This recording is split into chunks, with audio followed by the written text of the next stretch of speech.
Ow, my back. Ow, my back. So,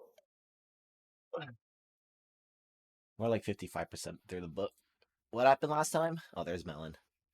So we Fine. had.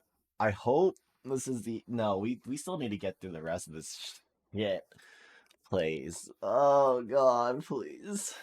I'm so tired of naming. He doesn't even describe characters. He just goes, "Yeah, it just looks like this actor," and it's like, holy, what a fucking cop out. It's awful. Ah, okay. The front yard looked like a war zone. Teenagers were milling around in the yard and the street, leaning on vintage Porsches, Ferraris, and Transams, dancing, drinking, and making out. Parked in the middle of a driveway, there was a red BMW with a drive-in food tray hanging from its passenger window. A mud-covered blue sedan was parked on top of a Beamer, and two teenagers were making out in its backseat. I walked up to the front door and pressed the doorbell. A loud gong sounded as it swung inward. A young Asian man was hanging from the inside of the door. He was extremely intoxicated. It took me a second to realize I knew him. It was Long Duk Dong, Ged Watanabe's infamous character from 16 Candles. "What's happening, hot stuff?" he said, speaking with a thick accent. When I failed to answer, the donger motioned for me to come on inside. I thanked him and continued on into the house. I thanked him. Oh, it was packed with rich, drunk white kids in full on party mode. I bumped into a young Joan Cusack dressed as a girl in the neck brace we'd seen. Dre- Dressed as the girl in the neck brace we'd seen earlier on the bus. She was trying to drink a beer by leaning her whole body backward, but then she leaned too far and fell on the floor. Then I went to do a sweep of the living room, but was nearly crushed by a set of exercise weights that came crashing down through the ceiling. They continued to crash on through the floor, opening up an enormous hole into the wine cellar and smashing dozens of bottles stored there. Mm. I continued to make a complete circuit of the house, but didn't see Ian or Max anywhere. I just made my way back to the living room when I received a text from Arthur on my HUD telling me to meet her at Stubby's house next door in the backyard. I sprinted outside and across the perfectly manicured lawn to the rear of the adjacent house, which was also in the process of being trashed by reckless drunken teenagers. In Stubby's backyard, I found Arthremus holding two extremely handsome teenage boys at gunpoint, Ian and Max from Weird Science. Max was played by the actor Robert Rusler, whom I also knew from his role as Ron Grady in A Nightmare on Elm Street 2 Freddy's Revenge, and Ian was played by an impossibly young Robert Downey Jr. Holy shit, I said, the OG Iron Man. I forgot he was in a John Hughes movie. Just one, Arthur said, a supporting role in Weird Science. But, little known fact, Robert Downey Jr. almost played the lead in another Hughes film. That's why we need him. Arthurians pointed at Max. Him. We can let go, she said. She lowered her assault rifle so that it was no longer pointed at Max's head. Max stood there frozen for a second, and then he turned tail and took off running across the expansive green lawn in the direction of Jake Ryan's house. He never looked back. Artemis turned her attention back to Ian. She removed the bag of weed she'd taken from Bender's locker and dangled it in front of him. The expression on his face suddenly went blank, as if he'd been hypnotized. "Would you like some of this?" Artemis asked. "Why, yes, madam," Ian replied. "I certainly would." He reached for the bag, but she yanked it back out of his reach. "I'll make you a deal. I'll give you this whole bag of dubage if you just perform two simple tasks for me." "Sure," Ian said, batting his eyelashes at her. "Anything you say, doll." I figured out this little trick by playing through all the official Weird Science quests, Arthur said. The NPC recreations of Max and Ian are both toto-hedonists, and they'll perform nearly any task in exchange for sex or drugs. She turns and smiled at him. Isn't that right, Ian? RDJ batted his eyelashes at her again and nodded. Arthurius opened her inventory and took out the wingtip shoes and bolo tie she looted from Ducky back at the high school, then held them out to Ian. First, I need you to put these on, she said. Then I need you to go dance with Andy Walsh at the senior prom tonight. Deal? Deal, Ian said. He took the shoes from her and put them on. Then he put the bolo tie around his neck. As soon as he did, his wardrobe and hairstyle changed. He no longer looked like Robert Downey Jr. as Ian in Weird Science. Now he looked like Robert Downey Jr. in Back to School in the role of Derek Lutz. But he was dressed in the same vintage suit that John Cryer wore in the original ending of Pretty in Pink. When his transformation completed, it was as though it triggered another music cue. At first, I thought I was hearing the song "I Want a New Drug" by Huey Lewis and the News, but as soon as the lyrics kicked in, I realized it was actually Weird Al Yankovic's parody, "I Want a New Duck." The song only played for 5 or 6 seconds, while the newly anointed Robert Ducky Jr. did a little dance to show off his new attire. Then the song cut out and he struck a pose and said, "I remain now and will always be a duck man." Pointed down at his shoes, turned his left foot left, then his right foot right before realigning them both. He looked back up at us. When we failed to applaud, he frowned and sniffed each of his armpits before asking, "Do I offend?" Arthurius let out a victorious cry, then ran over and slapped on the back. "Robert Downey Jr. was originally supposed to play the role of Ducky," she explained, "but the studio decided to cast John Cryer in the role instead. And when the first cut of the film was screened, no one in the test audience wanted Ducky and Andy to end up together." Oh shit. So on short notice, Hughes was forced to write a new ending, one in which Andy ends up with that rich douchebag Blaine instead. "Really?" I said. "I never knew any of that." I shook my head. "Pretty impressive, Artie."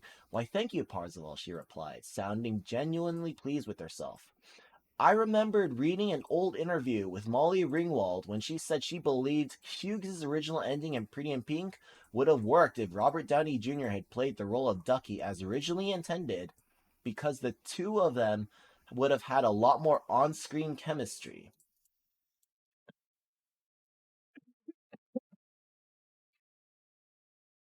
I recited the inscription again, this time from memory. "Recast the file, restore his ending. Andy's first fate still needs mending." "So that was Andy's first fate," I said, "to wind up with RDJ as Ducky, and the only way to mend that fate is to recast the file?"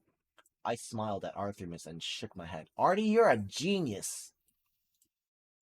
I gave her a small round of applause, and she took a small bow. Then she grabbed Robert Ducky Jr. by the arm and took off running again. I ran after them as they sprinted across Stubby's lawn, and then over to a Rolls-Royce convertible that was parked in Jake Ryan's driveway. Arthurius shoved Ducky into the back seat and then got behind the wheel. I jumped into the passenger seat beside her. "Hey," I said, "wouldn't we get there faster in a Ferrari?" I pointed to the woods behind Jack Ryan's house.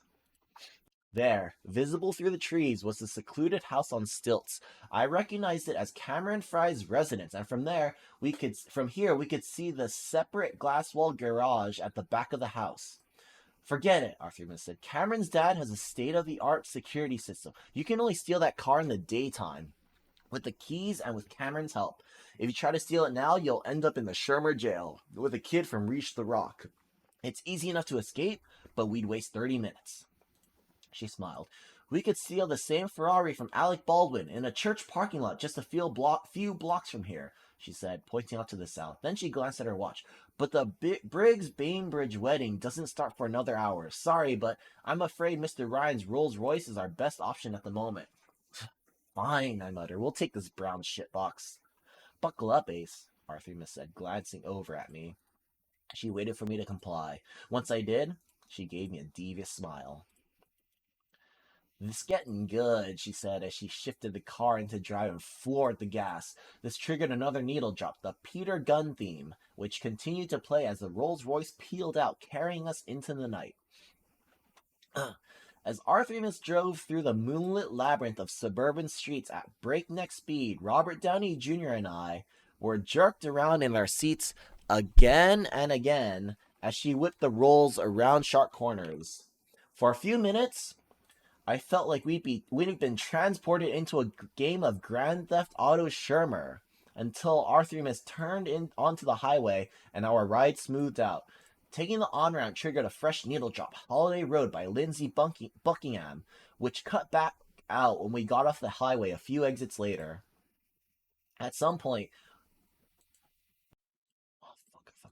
At some point, we must have crossed over the railroad tracks and entered the poor side of town because the houses around us became smaller, crappier, and closer together. As we were driving down one of the streets, I spotted Harry Dean Stanton dressed in a bathrobe, sitting on a lawn chair in his darkened front yard, reading a newspaper. A few houses down, I saw John Bender standing in an open garage, smoking a cigarette while he stirred a can of paint. Then I noticed a house right next door, which looked completely abandoned. The lawn was overgrown, the windows were all boarded up, and a foreclosed sign was nailed to the front door. Then I noticed the name printed on the rusted mailbox out front, D. Griffith. I pointed out to Arthurimus, and she smiled. There are 5 different John Candy NPCs wandering around Shermer, she said. Can you name all of them? Sure, I said. Del Griffith, of course. Then there's Chet Ripley, C.D. Marsh, and Gus Polinski, the polka king of the Midwest. Oh, and I saw Buck Russell this morning. She grinned at me, impressed. Not bad, Watts, she said, still sharp as a tack. She pointed to a log cabin style restaurant on the other side of the street called Paul Bunyan's Cupboard, with large statues of Paul and Babe the Blue Ox by its front entrance. Want to stop in and try and eat an old 96er? Arterina said. It's probably a lot harder when you're using an Oni. Appearing to realize what she just said, she cut herself off, and out of the corner of my eye, I saw her wince. Fuck yes, I said, elbowing her in the ribs to let her know it was alright. If you had time, I would destroy an old 96er right now. I lowered my voice. You might think I'd be opposed to eating something with the word sixer in its name, but I'm not. At all. Arthurimus laughed her laugh again, and it was music to my ears. When this is over, we're coming back here to chow down, okay? She nodded and said, It's a date.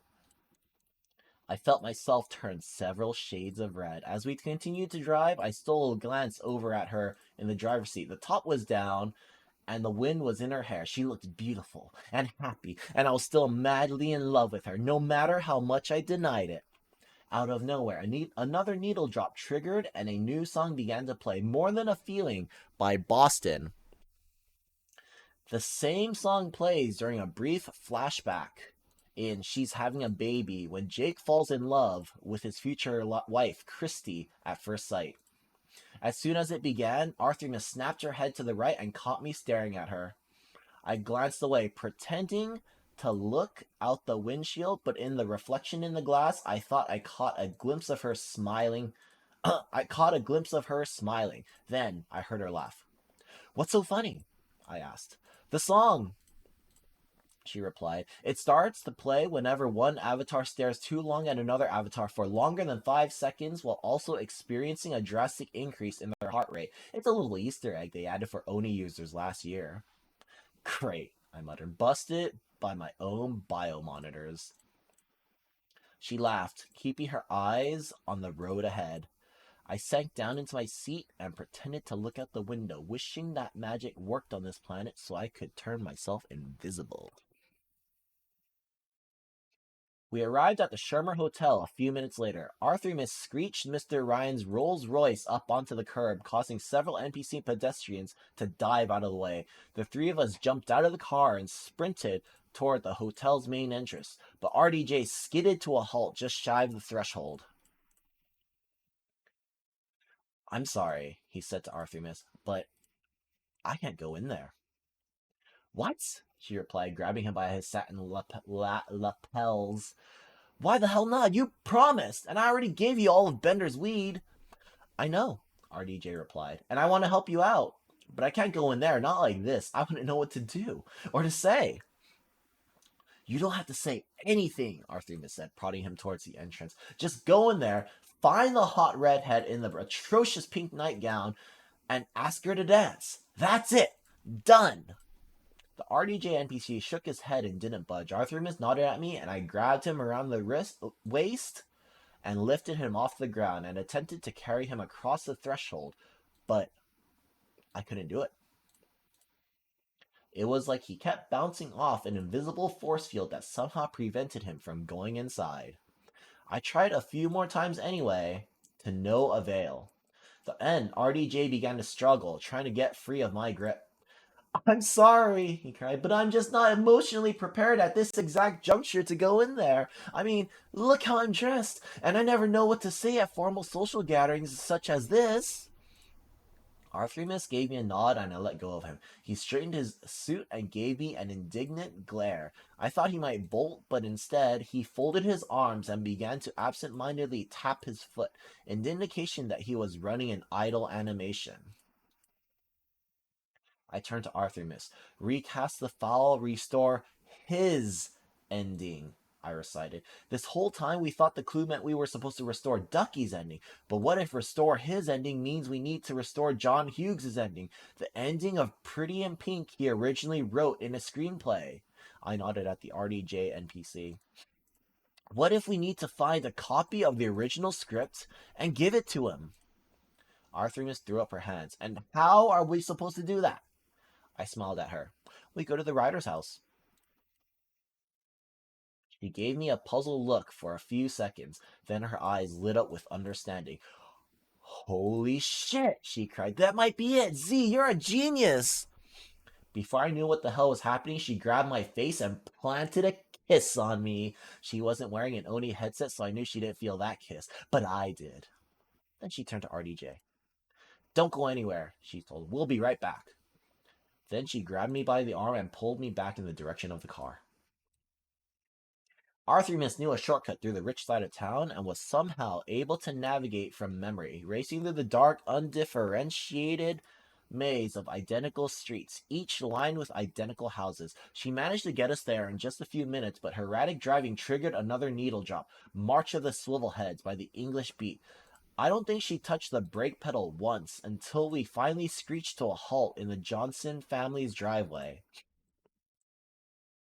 As soon as our feet touched the driveway, another needle drop went off. Modigliani, Lost in Your Eyes by Book of Love. Hearing it, Arthurimus glanced over at me and we shared a brief smile of recognition. Then we both turned and ran to the front door. She rang the doorbell, and a second later, Mrs. Johnson opened it, wearing an annoyed scowl. Her young daughter was standing in the doorway behind her, and she was scowling at us too. I recognized both of them from their brief scene in the Breakfast Club when they drop Anthony Michael Hall's character Brian off at detention, and his mom says, "Well, mister, you better figure out a way to study." And then his little sister says, "Yeah." Another piece of trivia I learned from Artie's blog years ago was that they were played by Anthony McHall's real-life mother and sister. "I'm sorry," Mrs. Johnson said after she spent a few more seconds scowling at us. "We don't allow solicitors." She pointed to a small "No Solicitor" sign with gold lettering nailed to their front door. "Oh, we're not selling anything, Mrs. Johnson," Arthurimus said. "My name is Arthurimus, and this is my friend Parzival. We're here to speak with your husband about our mutual friend Ducky, Philip F. Dale." Mrs. Johnson's scowl vanished, and she gave Arthurimus a huge smile. In the next moment, her face melted and morphed, and she transformed into a completely different woman. Now, the NPC in front of us was a slender woman with long blonde hair and a warm, friendly smile. I didn't recognize her at all, but Arthurimus did. Instantly. "Mrs. Hughes," she said, lowering her eyes and bowing her head, as if she'd just encountered royalty. Then she glanced sideways at me and whispered, "Nancy Hughes, I've never seen her here before. I didn't even know you could." "John is upstairs working," Nancy said, stepping back to open the door the rest of the way for us. But I believe he's expecting you. Please, come on in. She ushered us into the foyer and closed the front door. I looked around for Brian Johnson's little sister, but she'd vanished along with her mother. However, I did catch a glimpse of two young boys chasing each other around the dining room table with Nerf guns. I realized they must be NPC recreations of Hughes' two sons, James and John. Seeing them reminded me of an interview John Hughes gave, where he mentioned that his screenplay for Mr. Mom was based on his experience caring for his two boys on his own for a year when his wife, Nancy, spent a lot of time traveling for work. Hughes's children and marriage had directly inspired so much of his work. It seemed fitting that this interactive tribute to his family was hidden here on Shermer, along with his among all of his fictional creations. Arthurimus and I continued to gaze around us in wonder, like museum patrons on their first visit, until Nancy politely cleared her throat to get our attention. Then she pointed to the long curved wooden staircase behind her. He's upstairs in his office at the end of the hall, she said, lowering her voice to a whisper. Be sure to knock before you go in. He's writing. Thank you, ma'am, I whispered back. I motioned for Arthurimus to lead the way and follow her up the stairs. When we reached the top, we could hear a typewriter clacking down the hall. Treating as softly as we could on the wooden floorboards, we followed the sound to a closed door at the end of the hall. The thick aroma of tobacco wafted in the air, rising from the crack at the bottom of the door, along with the sound of music. Dream Academy's instrumental version of the Smiths' Please, Please, Please Let Me Get What I Want. I gave Arthurimus a nod, then I took a deep breath and rapped 3 times on the door. The clacking of typewriter keys ceased, and we heard someone get up, followed by approaching footsteps. When the door opened, there he was, standing right in front of us in the simulated flesh, John Walden Hughes Jr. He looked different from how he looked when I caught a glimpse of him a few hours earlier, as he was collecting his morning paper with the other middle-aged men of Shermer. His hair was longer and spikier. His glasses were bigger and rounder and had different frames. He had the same rounded features and the same sad, wise eyes, but he no longer wore the stern, impassive expression he had back when he was Mr. Johnson. Now he was Mr. Hughes. Now he was full of energy and emotion, along with epic amounts of nicotine and caffeine, judging by all the empty coffee cups in his desk and the overflowing ashtray beside his enormous green IBM Selectric typewriter. Behind his desk, carefully displayed on some shelves, were dozens of pairs of shoes, his famous sneaker collection, which continued to grow throughout his life. Arthurimus, he bellowed in an extremely deep voice, smiling wide in recognition as soon as he saw her. I've been expecting you. Then, to our shock, he went in for a hug. Arthurimus laughed and hugged John Hughes back, while giving me a "Can you believe this is happening?" look over his shoulder. Then he let go of her and turned to me. You brought a friend along, he said, offering me his hand. Hi there. I'm John. Parzival, I replied, shaking it. The guy had a firm grip. It's an honor to meet you, sir. I'm a big fan of your work. Really, he said, placing his right hand over his heart. That's so wonderful to hear. And kind of you to say so. Please, won't you both come in? After we stepped into his office, he closed the door, then hurried over to a row of filing cabinets in the corner and began to dig through its drawers. You're here for a copy of my Pretty in Pink script, right? He asked. Which draft did you want? Your favorite draft, Arthurimus said. The one with your original ending where Ducky and Andy dance together? He gave her a big smile, then resumed digging through his filing cabinet drawers. That was my favorite ending, he said, but it didn't work for the test audience, so the studio made me change it. He finally found the script he was looking for and shouted, "Victory!" as he held it over his head. A golden shaft of light descended from the ceiling for a few seconds, bathing him and the script in its glow. As we heard the sound of angelic chimes. Then he held the script out and presented it to Arthurimus. She took it from him with both hands, and as he did, the light vanished and the chimes ceased. Thank you, Artemis said, bowing slightly. Very much. He gave us both another handshake. Then he sat back down at his desk and immediately began typing again, faster than I'd ever seen anyone type in my life. The clack of his keys sounded like machine gun fire, and the carriage return moved rapidly from left to right in just a few seconds, like an ammo belt, feeding it a steady supply of bullets. Artemis turned toward me, wearing a big, goofy grin, and held up the script so that I could see what was typed on its cover page. Pretty in Pink by John Hughes, 5th draft, May 9th, 1985. We got it, she said. I nodded and offered her a high five. She laughed and slapped my hand. Let's go get that shard, I said. She nodded and we turned to leave. But when I reached for the doorknob, I discovered something odd. A black computer keyboard was hanging on the back of Hughes' office door, dangling from the coat hook by its cord. Weird, I said, grabbing the keyboard to examine it more closely. That was when we both saw the brand name and model number. It wasn't just a keyboard. It was a Memotech MTX 512, the vintage computer that Gary and Wyatt used to create Lisa and Weird Science, which had, in revolutionary at the time fashion, hidden its 8-bit CPU in the chassis of the keyboard itself. It looked pretty beat up. A few of the keys on the keyboard were missing.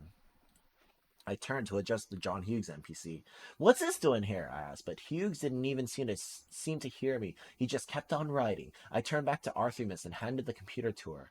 When I ran into Wyatt's house earlier, I noticed that his computer was missing from his bedroom, she said. The FDX hard drive add-on was still there, but this keyboard was gone, which would appear to indicate that someone took it from Wyatt's and brought it here.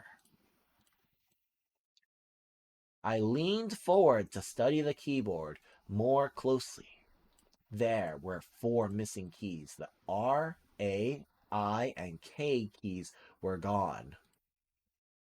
Then it hit me.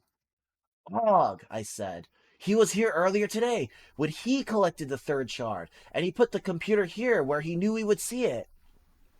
I pointed at the Memotech MTX 512. In Weird Science, a nerd used this computer to create a simulation of his dream girl. I said, maybe Og is trying to tell us that Halliday did the same thing. That's why he knocked out these 4 keys. K, I, R, and A. Holy shit, Artemis said. Kira! I nodded. Then another light bulb went on over my head. If Og was able to leave a hidden message here for us, maybe he did the same thing when he was collecting the first 2 shards, I said. I should have realized it on Kodama. I explained to Artemis how Og's strange high score on the Ninja Princess video game had puzzled me. Did you spot anything else on Kodama? Artemis asked. Anything out of place? I thought for a moment, then shook my head. I don't think so, I said. I don't remember seeing anything like that on Middletown either, but there are 256 instances of Middletown spread across the planet, and Og could have obtained his shard from any one of them.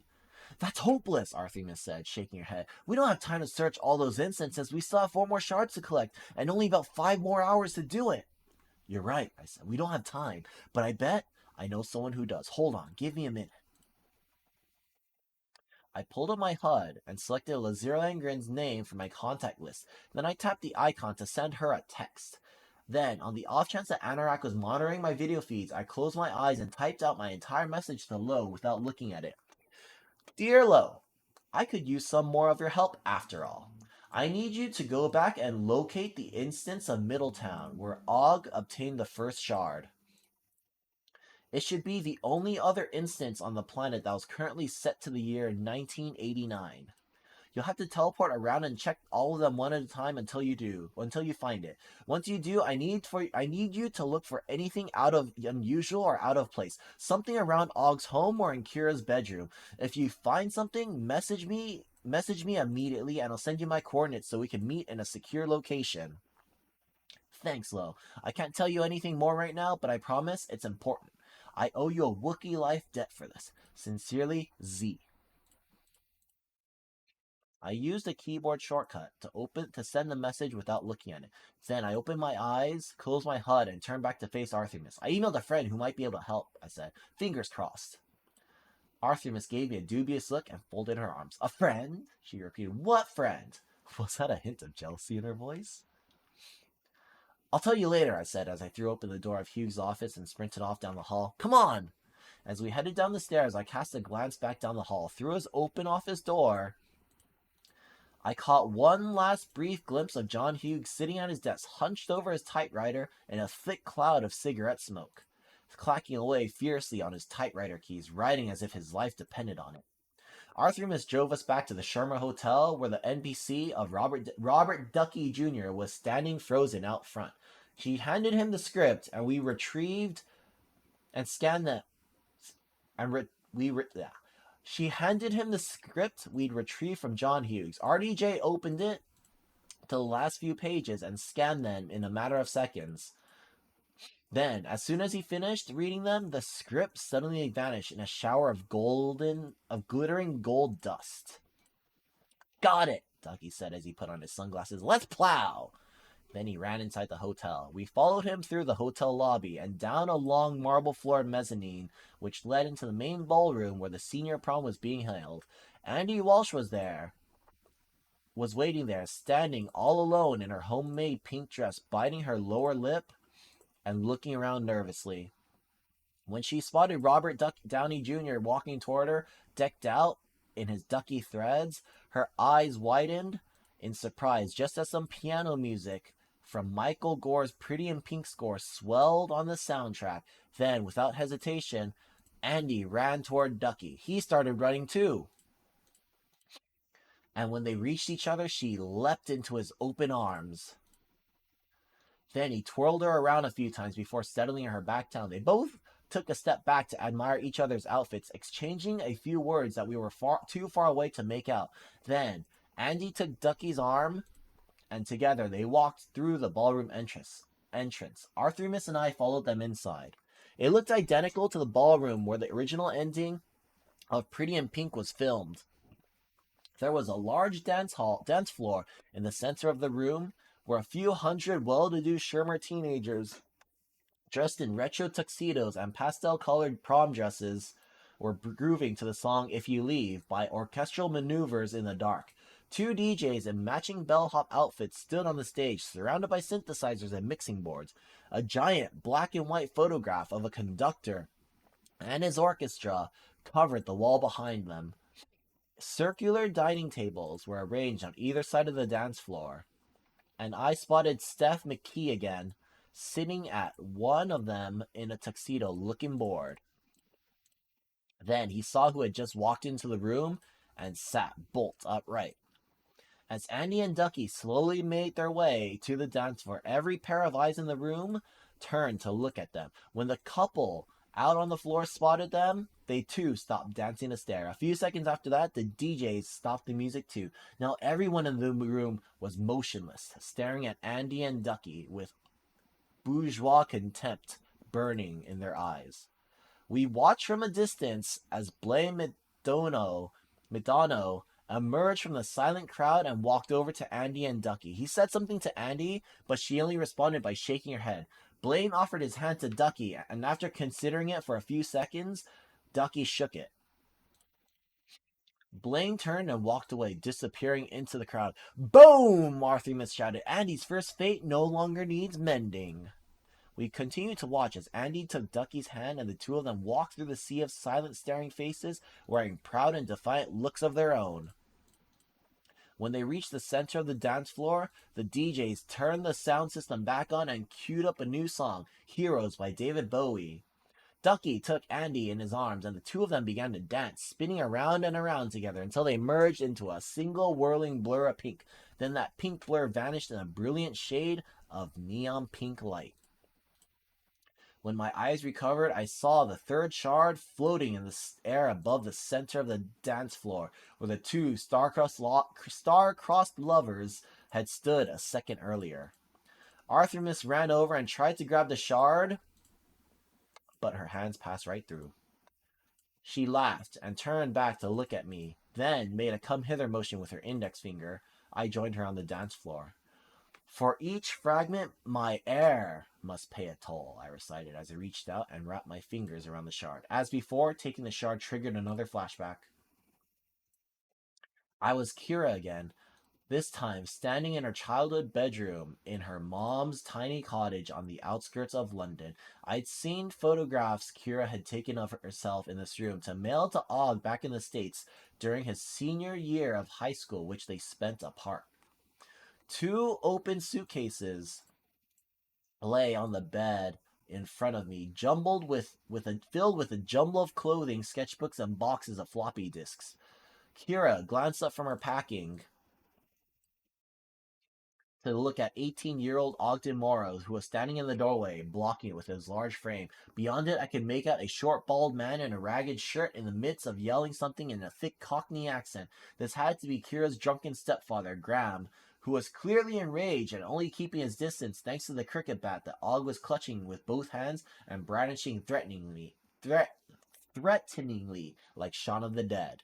This was another moment Og had described in his autobiography, something that had occurred in April of 1990 after Kira told her family she intended to move back to the States that summer to help Og and Halliday found gregarious games instead of going to university like they wanted her to. Hearing this, her abusive stepfather had become enraged and slapped her. I could still feel the dull ache of pain around her slash my left eye at that very moment. When she called Og and told him he jumped on the first flight to London to get Kira and bring her back home. And I was experiencing Kira's memory of that rescue, or a few seconds of it anyway. Og glanced back over his shoulder, locked eyes with me slash Kira, and gave her a warm smile that let her know everything was going to be all right, that she was safe, and that he would protect her.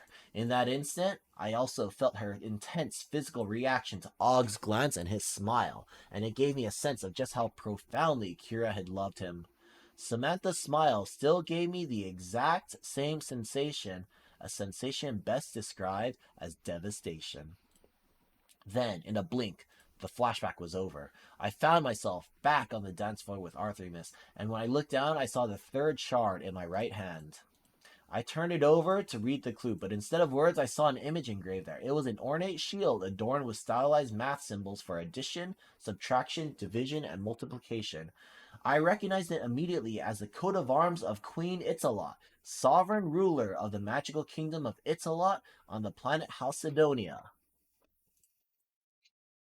I felt a sudden surge of optimism, immediately followed by an overwhelming sense of dread. On one hand, this was a huge stroke of luck. I'd spent a huge chunk of my childhood on Halcydonia, and my knowledge of it was encyclopedic, even by Gunter standards. But I hadn't set foot on the planet in over 10 years, and after my last visit, I vowed never to return.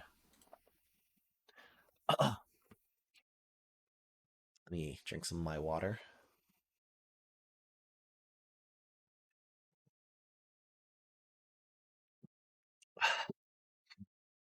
You know, at least we're off of this John Hughes segue that lasted an extremely long time.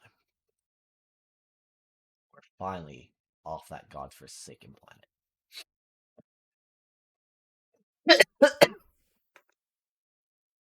Ugh, holy, that was painful. Okay. Arthurimus and I, along with H and Shoto, both looking shaken but eager to rejoin the quest, materialized on Halcydonia.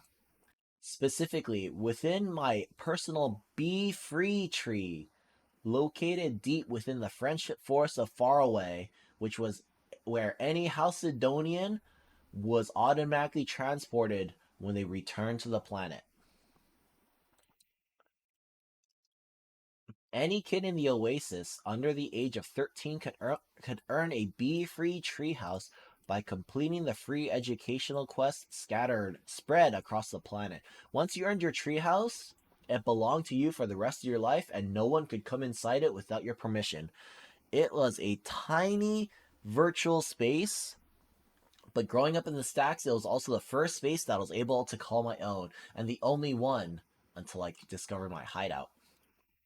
When Kira and Og founded Halcydonia Interactive and created this planet, they cooked up the Be Free Tree House as a way to give kids around the world a free, happy, virtual home inside the oasis that they could always escape to, and to find themselves surrounded by an endless assortment of furry friends and anthropomorphic animal teachers who were always overjoyed to see them, and who just wanted to teach them how to read. Hold on, I have an image I need to share with for this one.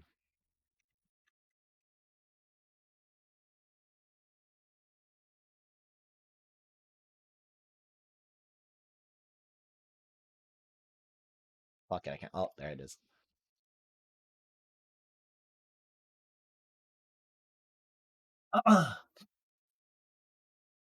And who just wanted to teach them how to read, write, spell, do arithmetic, while staying physically fit and being kind to others. Being able to put on my Oasis visor and be transported to the magical kingdom of Halcydonia was one of the things that kept me sane. And it made my life in the Portland Avenue stacks bearable. And it did the same thing for millions of other kids around the world. If you were under the age of 13, then you could teleport to Halcydonia for free from Incipio or from any public transport terminal anywhere else in the Oasis. And once you got there, all the quests and learning games were free too. I never wanted to leave, and for a few years, I almost never did. Those were the last few years of my mother's life when she was slipping deeper into depression and the addiction that would end up killing her. During those last years, as our tiny, grim trailer in the stacks became an increasingly pleasant place to be, I spent more and more time hanging out inside my treehouse on House Sidonia, and sometimes after she got off work, my mom would log back into the Oasis and join me there so I could tell her about my day, or show her the artwork I made, or introduce her to one of my new virtual animal friends. The inside of my bee free treehouse was one large circular room with a continuous band of windows all around the outside wall, giving us a panoramic view of the surrounding forest, which was filled with millions and millions of identical trees, each with an identical treehouse built into it. This dense forest of treehouse appeared to stretch on forever in every direction. Like all the tree houses, mine had a large hollow trunk at the center, containing a spiral staircase leading to the ground. I decorated the interior so that it resembled the treehouse where Chewbacca's family lived on Kashyyyk in the Star Wars Holiday Special. H noticed this a few seconds after we arrived and chuckled. Then she let out a long Wookiee growl of recognition. I didn't laugh. I was too busy teetering on the verge of an emotional breakdown as I took a long look around the room. There was a giant console television on one side of the room positioned directly in front of an even more enormous blue couch. The TV was still running through a playlist of some of 11-year-old Wade's favorite shows. There was currently a green Muppet newscaster on the screen, and after a few seconds, I placed him as Gary New, the host of the Gary New Show. He had orange hair and an orange goatee, and he was in the midst of uttering the phrase that I must have heard hundreds of times when I was growing up here. No news is good news with Gary New. By turning the Treehouse TV's giant channel knobs, you could watch shows from a huge free library of old children's educational programs. Shows like 321 Contact, The Big Comfy Couch, Captain Kangaroo, The Electric Company, The Great Space Coaster, Mr. Rogers' Neighborhood, Pee Wee's Playhouse, Romper Room, Reading Rainbow, Sesame Street, Zoobilee Zoo, and many, many more. Kira and Og had used their vast fortunes to purchase the rights to these long forgotten shows, then uploaded them to the free video archive here on Halcydonia, where future generations of kids could keep enjoying and learning from them. But The Morrows didn't stop there. They also recreated the sets from all these old educational shows as virtual Oasis environments and all their characters as lifelike NPCs. And then they scattered these characters and environments all over the surface of Halcydonia, mixed in with the Morrow's own educational quests and minigames. That was one of the many reasons Halcydonia had felt like such a magical place to spend my time as a lonely kid in the stacks. As I wandered across its magical landscape, which was completely devoid of advertising microtransactions, I might see Elmo from Sesame Street talking to Cherry from Pee Wee's Playhouse. Then, oh fuck. Then they would both run over and invite me to play a game of Sorry or Trouble on a nearby picnic table. That sort of thing happened everywhere in Halcydonia. For a kid like me, it hadn't just been an escape, it had been a life preserver, a lone place of joy and belonging for a little boy desperate for both. I'd always thought of the, as the Morrows as two of my very first teachers. By now, I realized they had also served as my surrogate parents. That was why it had been so thrilling to meet Og in person and become his friend, and why it had been so devastating when he turned his back on me. Now, I knew I'd give him no other choice.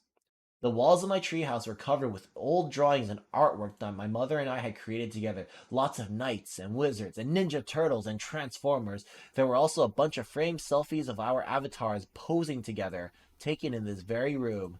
And just a few feet away, sitting atop a bookshelf, was a real photograph of me and my mother, taken in our trailer just a few months before she died. In it, we were both making silly faces as we posed for a selfie.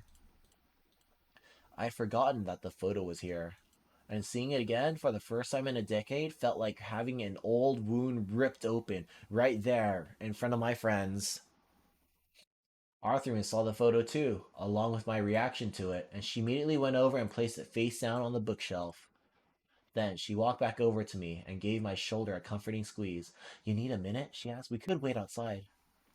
You guys, you guys should know something, I said. I had a nervous breakdown the last time I visited this planet. That's why I haven't been back here in so long. They all studied my face to see if I was kidding and saw that I wasn't. I was 11 years old at the time, I said, and my mother had just died of a drug overdose a few days earlier. I went back to Halcydonia because my mom and I had spent so much time here together. I thought it might bring me some comfort, but it didn't. It just pushed me over the edge. I'm so sorry, Z, Arthur said, but this time you aren't alone. Your friends are with you, and we are going to stay with you the whole time, okay? I nodded. Then I bit my lower lip to keep it from trembling. Shoto rested a hand on my shoulder, then H did the same and said, We got your back, Z. Thanks, guys, I said, once I found my voice again. Then I took out the third shard and pointed it at the coat of arms etched into its surface. This is the coat of arms of Queen Itzalot, the sovereign ruler of the kingdom of Itzalot, which is a small continent to the south, where most of the math-related quests are located.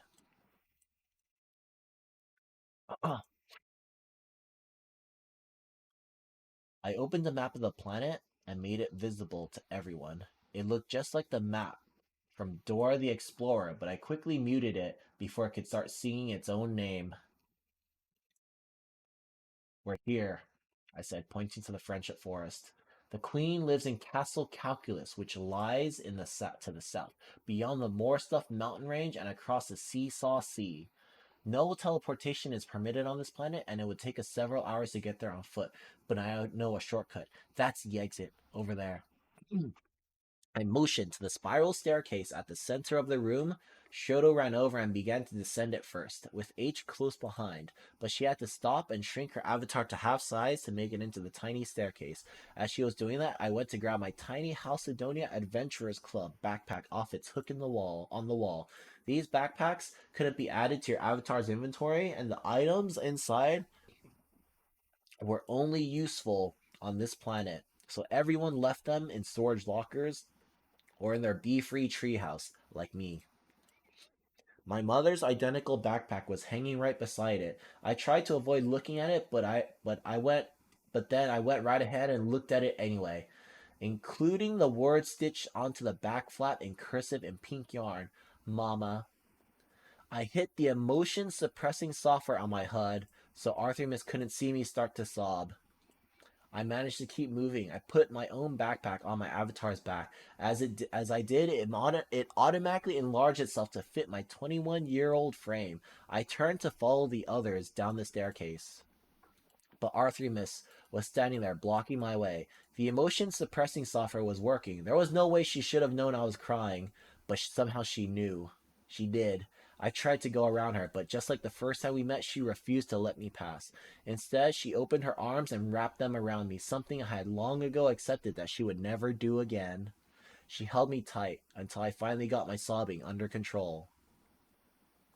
Samantha knew all about my mother and how I found her dead of a drug overdose on our couch when I was 11. It was heroin mixed with some other stuff, I think. That was the reason I'd avoid all Oni recordings made by heroin users for the entire first year the Oni net was online. Then, curiosity finally got the best of me, and I went all the way down the Oni net heroin addict high rabbit hole. I wanted to experience what my mother had experienced firsthand, to find out exactly the sort of high my mother had been chasing when she'd unwittingly overdosed. I'd always assumed it must be a pretty great feeling if my mother thought it was worth losing her life for it. Doing a drug via Oni playback wasn't the same as shooting it into your own bloodstream. It felt the same, but it didn't cause the same long-term damage or physical addiction symptoms, and it removed the risk of accidental death. So Oni recordings allowed me to experience the same high my mother had without destroying my brain and body in the process. I didn't find it all that enlightening. You know, it doesn't sound to me like Klein knows what taking drugs feels like, but what do I know, right? You know, what do I know about taking drugs? I don't know anything, I swear. Feds don't get me. I wiped my eyes and took several breaths until I got myself back under control. Then I gave Artemis a forced smile and a thumbs up. She nodded and took me by the hand. Then she led me down the spiral staircase. Once we reached the bottom, I pushed open the heavy wooden door, and together we stepped outside into the Friendship Forest where H and Shoto were waiting for us. The two of them were standing side by side in a beam of sunlight breaking through the treetops, illuminating tiny insects and motes of dust floating in the air around them. I thought Arthremis would let go of my hand before H and Shoto saw her holding it, but she didn't. She let them see, and H and Shoto pretended not to know. Hold on, I need to screenshot this part for someone.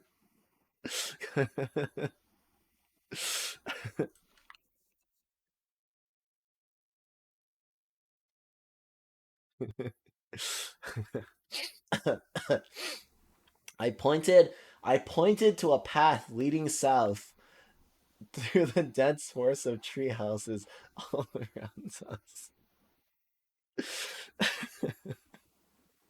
The Morsa Mountains are that way, I said. Just follow me closely, single file, and only step where I said. Don't stop to talk to anyone, avatars or NPCs. Don't touch anything, and if you can help it, try not to look at anything either. Not for longer than a second or two. Otherwise you might trigger some educational minigame or side quest that you'll be forced to complete. And we'll have to go on without you.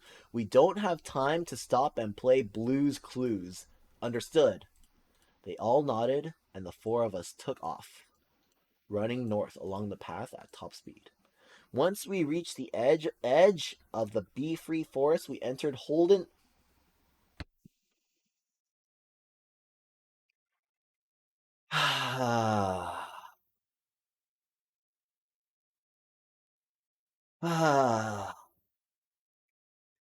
We entered Holden's Field, a large, flat, open field of rye, perched precariously on the edge of the cliffs of Salinger, a place where I completed several different book report quests at several different grade levels. I also played countless games of tag in this field with other kids from around the world. Kids I'd never met and would never meet in the real world, with usernames that they had probably changed long ago. Arthur rested a hand on my shoulder, bringing me back to the present. We need to keep moving, she said. I led them along the edge of the rye field onto a narrow paved road that snaked to the north through a rolling countryside and toward the moor-stuffed mountains in the distance. My surroundings seemed more vibrant, even more vibrant and realistic than I remembered. Then I realized because this was the first time I experienced this was because this was the first time I had experienced this place with an Oni headset. I heard a gleeful shriek and glanced overhead. There were a few kids flying around in their spellicopters. I had one in my inventory, but they only had room for one person, and that person had to keep spelling new words to stay airborne. We had to find other transportation. We followed the road until it led us to a small farmhouse with a red barn behind it. There was a wooden wheelbarrow out by the road with a rake leaning against it. I led H, Shota, and Artemis to the wheelbarrow and stood on a specific spot on the road beside it, then began to sing at the sky as loudly as I could. It's a great space coaster, I yelled. Get on board on the great space coaster, we'll explore. As I continued to sing, accompanying music began to play out of nowhere. Artemis laughed and nodded with recognition. Then she began to sing along with me. I displayed the lyrics in a browser window so that H and Shoto could join in too. As we sang, a flying yellow air car swooped down out of the sky and flew under us, scooping our avatars up and into its fine Corinthian leather seats. Welcome aboard this great space coaster, I said, placing my hands on the coaster's flight stick. Free transportation to Castle Calculus. Everyone buckle up, otherwise you'll fall out. I aimed the great space coaster at the Morstuff Mountains on the horizon and hammered down. Then I kept the hammer down until we were soaring over them. We passed over the starting point for the legendary Oregon Trail quest. A moment later, we flew over Mr. Rogers' neighborhood. Then we continued south, down along the coast of the Seesaw Sea, and in a few minutes we passed over Gula Gula Island. When I pointed the island out to H, it put a huge smile on her face, and she began to talk about how much she loved that show as a kid. I caught myself smiling too. I didn't realize how much I'd missed this place. Why had I spent so much time running away? It felt genuinely good to be back here, despite the circumstances. Once we cleared the mountain range,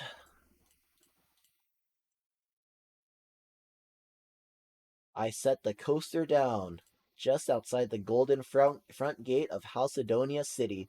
It was the only entrance, and it was guarded by the Subtraction Sentinel, and it a stoic stone giant who would only open the gates for you after you solved a series of simple subtraction problems for him. Once I did this, the Subtraction Sentinel gave me a solemn nod. Then he let me enter the city. Then H, Shoto, Artemis all had to do the same thing. Once we were all inside the gate, I took off at a run, leading my friends through the city's tangled maze of streets. As we were making our way down a cobblestone side street, I spotted something strange and completely out of place. A gorgeous, cream colored 1949 Buick Roadmaster convertible that I instantly recognized from Rain Man. Inside it was a young Tom Cruise, or rather, his character from the movie, Charlie Babbitt. He was just sitting there behind the steering wheel, tapping it with his right hand, almost like he was drumming along to the music. But there was no music, and his drumming had an odd rhythm to it, steady, like a metronome's, except that every few taps, it seemed like he was pressing on the wheel for an extra moment. The pattern reminded me of the scene in Star Trek V, The Final Frontier, but for some reason it took me a moment to place. Then it clicked. Was he tapping out a message in Morse code? I opened my Mandarax translation software and used it to translate the Morse code into letters, only to discover he was spelling out Morse.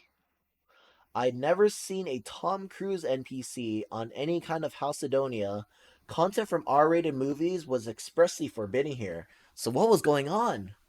Less than a minute later, I spotted another out-of-place NPC, Rainman Babbitt, Dustin Hoffman's character from the same film. He was staring off into space while rocking slowly back and forth, shifting his weight from his left foot to his right foot. But I could see Right away, he was making these movements in a pattern, a mix of short hops and long hops, like Morse code. According to my Mandarak's translator software, his feet were tapping out the same word his brother had been tapping out on his steering wheel. Morse. I didn't have time to ponder it now because we had arrived at Castle Calculus. We mounted the ornate marble steps out front, which had a bunch of different math proofs and equations carved into them, and then passed through the castle's grand entranceway, then continued into Queen Itzalot's throne room. Normally, she wouldn't have granted us an audience so quickly, but I had already met the queen but once before, back when she awarded me the silver abacus of Itzalot for completing every math quest on the planet before my 12th birthday. When I presented the abacus to the Itzalot master at arms, he bowed and stepped out of my way, allowing my friends and me to pass. We walked up the long velvet carpet leading to the queen, who waved to me from her throne. She wore a gold crown with a large jewel-encrusted plus sign as its headpiece, and mathematical proofs and equations adorned her robes, stitched into their gold fabric with bright red thread. Her family's coat of arms, the same coat of arms etched into the third shard, hung on the wall behind her. She was currently reading a large storybook on a group of baby animals to a group of baby animals gathered around her feet. But when she saw me approaching, she closed the book and sent them away. When I re- when I reached her throne, I knelt before her and bowed my head, motioned for H, Shoto, and Artemis to do the same. Rise, Sir Parzival, cried Queen Itzalot, my noble subject and dear friend. How good to see you again after so many years. What brings you back to my kingdom? I rose to my feet, then took out the third shard and showed her the coat of arms engraved on it. I'm on a quest to find the 7 shards of the Siren Soul, I said, and I think one of them might be hidden here in your kingdom. Can you help me find it, your majesty? Her eyes widened in surprise. She looked utterly delighted. Indeed, I can, dear boy, she replied. The shard was given to me for safekeeping a long time ago. I wondered if anyone would ever show up here looking for it. And now, here you are at long last. But before I can give it to you, you'll need to earn all 50 House Sidonia Wear It Merit badges. Behind me, I heard all 3 of my friends inhale sharply. I glanced back at them. Oh my god, H said. 50? How long is that going to take? Relax, I said. I spent years here, earning all those badges, with a lot of help from my mom. I opened my avatar's inventory and dug around until I found my old House Sidonia Wear It Merit badge stash. Then I presented it to the queen with both hands. She took the sash from me and looked it over, running her wrinkled fingers down the rows of embroidered patches, each one bearing a different symbol or icon. She counted them one by one, and when she reached 50, she smiled and nodded to herself. Then she snapped her fingers, and there was a blinding flash of light. When my eyes recovered, I saw that my sash had vanished from the queen's hand. Now she was holding the 4th shard. It sparkled in the bright sunlight pouring into the throne room through the thousands of stained glass windows that made up its domed ceiling. Each one of these windows paid tribute to a different public school teacher and had been placed here by one of their students. Queen Itzalot tilted the shard so that it reflected the different colored shafts of light, turning the throne room into a giant kaleidoscope for a few seconds. Then she lowered it and held it out, offering it to me. I knelt before her. Then I reached up and took the shard from the queen's hands, being careful not to meet her gaze. If I did, there was a good chance she would send me off on a mandatory math quest to rescue one of her royal relatives, usually her husband, the clueless King Itzalot, who was constantly being taken prisoner by the evil wizard Multiplicator, who tossed him into long division dungeons beneath the Protector Peak located high on the Moorstuff Mountains. As I wrapped my finger around the shard, once again I tried to prepare myself for the jolt of what I knew was coming from the toll I had to pay. I, or rather Kira, rushed into a cluttered office to find Og sitting at his desk, hard at work on his computer. He turned and Kira held out her sketch pad. See, she'd drawn the House of Donate Interactive company logo on it. This was another moment I'd heard Ogden Morrow talk about in interviews and in his biography. Kira had just designed the logo in a fit of inspiration in her own office down in the GSS art department. Then she'd run here to Og's office to show it to him. Og looked at the sketch, cried out, "It's perfect!" and rose to throw his arms around Kira. Then, I found myself back in Queen Itzalot's throne room on Halcydonia, clutching the fourth shard. I didn't even have to turn it over to see the clue engraved into it this time, because it already happened to be facing me when I held the shard up to look at it. It was another symbol, from created from a combination of symbols. It looked like the Mars and Venus gender symbols aligned and placed on top of each other as if they were having intercourse, with a backward number 7 on the top of which curled into a spiral laid on top of that. Together, these shapes formed a symbol that was still instantly recognizable to any student of late 20th century pop culture and to any true fan of rock or funk music.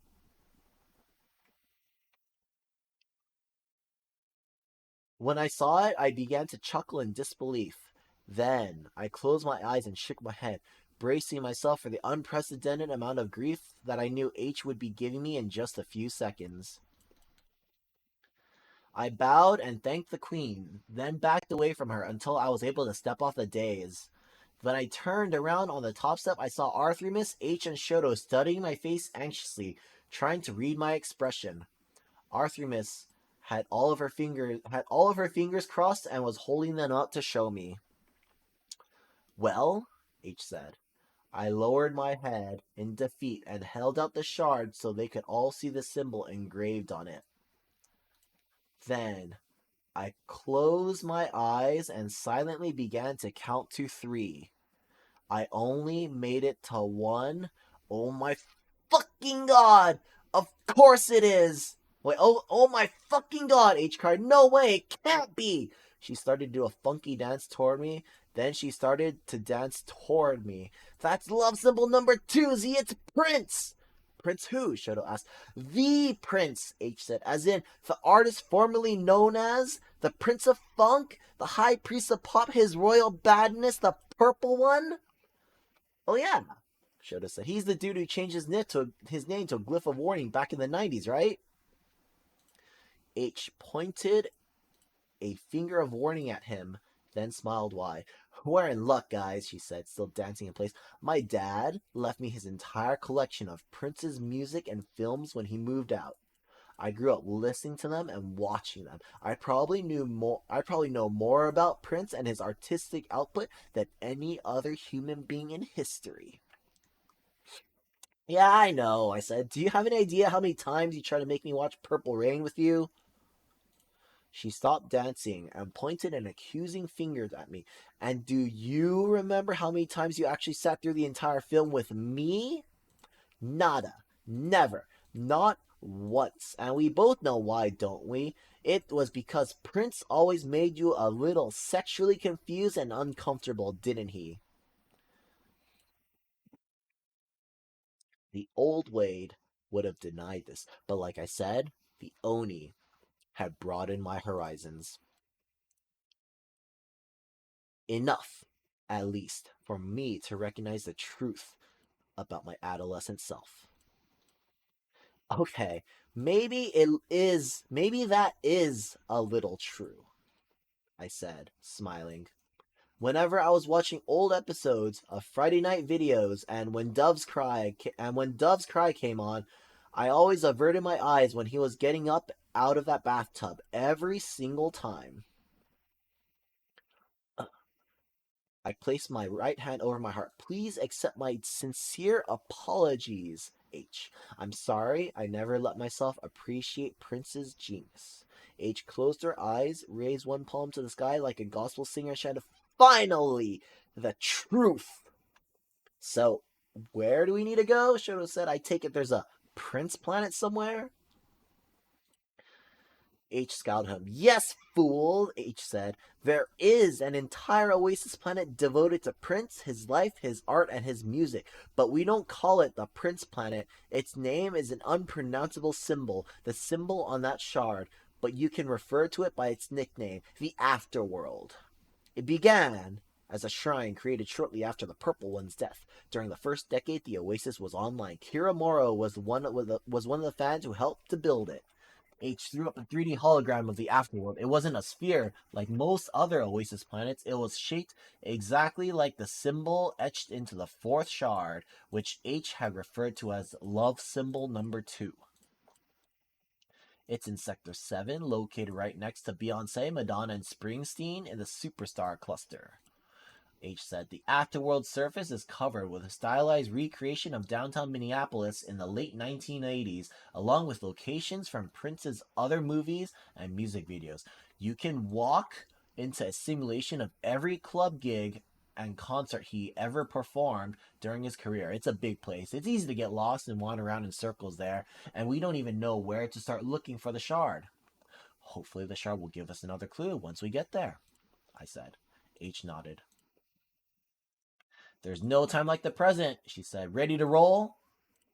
I nodded and turned around to wave farewell to Queen Itzela, who was once again reading to her baby animal subjects. She waved back at me, and it occurred to me that I should ask her if she'd seen Ogden Morrow here earlier today. But no, Og had only collected the first 3 shards before he'd called it quits. Which was pretty strange now that I think about it. Og was one of House Adonia's creators. This should have been the easiest shard for him to obtain. And this would also have been an extremely easy place for him to hide clues about his location, since he had admin permissions on the whole planet and total control of its NPCs, so he could have changed anything he wanted. That was when it hit me. Maybe Og had left more clues for me here, and I'd already seen them. The unauthorized R-rated Tom Cruise and Dustin Hoffman NPCs, but what the hell was he trying to say? Like his high score on Ninja Princess? I just needed to figure out why he... Just then, a flashing alert icon appeared on all of our HUDs. I reached out and tapped the one flashing on mine. We just got a group text from Faisal, I said, saying he needs to see us right away. He wants us back at the conference room on Gregarious so Anorak can't eavesdrop. Sorry, H, Artemis said, resting a hand on her shoulder. It looks like we need to make a quick pit stop before we head to the afterworld. Okay, she said, but Faisal better make it quick. Yeah, Shoto said, and this time he better have some good news for us. Before I could say how unlikely I thought that was, H used her admin ring to teleport us directly back to the conference room on Gregarious. Sure enough, as soon as we took our seats, Faisal told us he had even more bad news to share. But as he began to relay it, it quickly became clear that bad wasn't just a strong enough adjective, and that downright apocalyptic would have been far more accurate.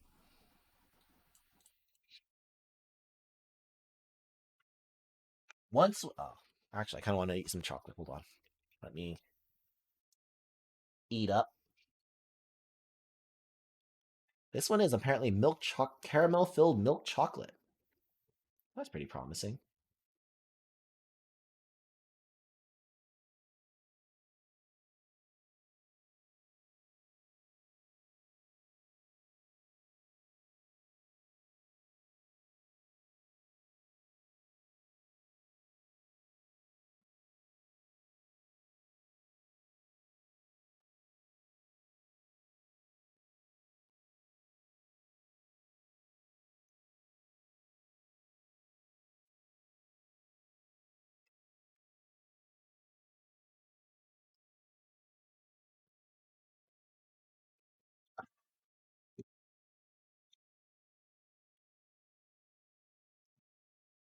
Once we were all back inside the conference room, seated in our usual spots around the table, Faisal had our Oasis engineers confirm that Anorak wasn't in the vicinity or on the planet. They also said they placed Anorak on the planet's block list, so Anorak should no longer even have been able to visit Gregarious. We also had our admins add several extra layers of security to our conference room, which effectively sealed it off from the rest of Oasis, making it impossible to eavesdrop on us through magical or technological means. Once we'd taken all the precautions we could think of, Faisal stepped up to the podium and cleared his throat a few times. Then, in a defeated voice, he asked us if we wanted the bad news or the even worse news. Bad news first, won by unanimous vote. Another problem has arisen due to Anorak's firmware hack. He said, I've kept it from you until now because I didn't want to distract you while you were looking for. Spill it already, Faisal! H shouted. It's okay, Artemis said. Just tell us what's going on. We're not going to fire you. Faisal pursed his lips, and for a few seconds he looked like he might break down and cry. Anorak has figured out a way to alter the behavior of our NPCs, he said. We all shouted, What? In unison. So loud it made Faisal flinch. He closed his eyes for a few seconds, then he opened them and continued. About an hour ago, all of the NPCs in sectors 1 through 4 started to behave erratically and wander outside their designated operational boundaries. Some of these rogue NPCs had even gone off world. NPCs can't go off world, Arthur said, unless they've been programmed to do so as part of a user quest. That's true, Faisal replied. Anorak must have altered their programming somehow. Okay, I said, what exactly are these rogue NPCs doing then? Faisal motioned to the view screen, where he began to play a rapid series of SimCap clips. Each one gave us a first-person view of one or more NPCs suddenly breaking character, going berserk and attacking an unwitting player avatar. We saw surfers, sidekicks, shopkeepers, pit mechanics, butlers, maids, background citizens, and wise old mentors all going postal on hundreds of different Oasis worlds. Taken as a whole, the footage made it look like the Oasis had suddenly turned into a nightmarish mashup of Westworld, Future World, and Jurassic World, with a smattering of Imagination Land, Tomorrowland, and Zombieland all mixed in for good measure. The NPCs in those sectors have all turned homicidal at the same time, Faisal said, a little over 20 minutes ago, and now they're able to use public transportation terminals now, attacking and killing every avatar unlucky enough to cross their path. They appear to be attacking players on sight and at random. Even in safe zones, where getting zeroed out by an NPC is supposed to be impossible, the NPCs loot all of the money, weapons, magic items, and artifacts dropped by the avatars they kill. He motioned to the view screens. And then they take all that loot to Cathonia and deliver it to Anorak inside his castle. Watch. He showed another piece of SimCap footage, which looked as though it had been taken from the POVs of several different hijacked NPCs. We saw a shadow Castle Anorak from a distance, and there were hundreds of thousands of NPCs lined up in front of it. They were slowly filing into the castle's front entrance, and then back out one of its numerous exits, each of them now dressed in matching red and black studded leather armor.